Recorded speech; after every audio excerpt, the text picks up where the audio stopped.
Incarcéré en 2019 avec son épouse pour esclavagisme, le secrétaire général du parti PDG-RDA bénéficie aujourd'hui du soutien des membres de son parti.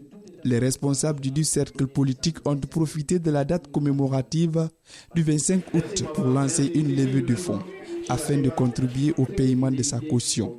Le secrétaire général du parti par intérim revient sur l'objectif de cette initiative. Nous avons décidé de choisir cette date-là pour lancer officiellement la campagne de levée de fonds pour accélérer la libération du camarade Mohamed Touré et de son épouse.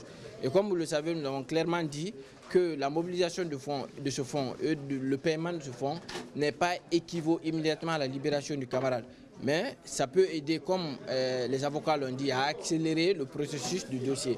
Et nous pensons que ça pourra beaucoup aider le parti et au-delà soulager un peu la famille aussi qui depuis 2018 a fortement contribué pour le camarade Mohamed Touré.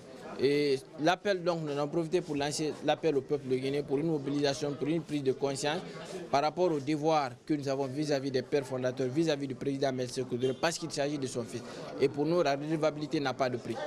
Ce militant du parti PDG-RDA, quant à lui, exprime sa reconnaissance au président Ahmed Sékou Touré avant d'apporter son soutien à son fils. Et je suis en même temps concerné pour la libération de Mohamed Touré. Raison pour laquelle je suis aujourd'hui au siège du PDG-RDA pour apporter moi aussi mon grain de sel, pour donner le peu que j'ai comme contribution pour qu'il soit libéré le plus tôt que possible. Cette campagne va s'étendre sur toute l'étendue du territoire national pour atteindre les 3 milliards de francs guinéens exigés par la justice américaine. Comme caution, le parti compte sur la bonne volonté de tous les Guinéens.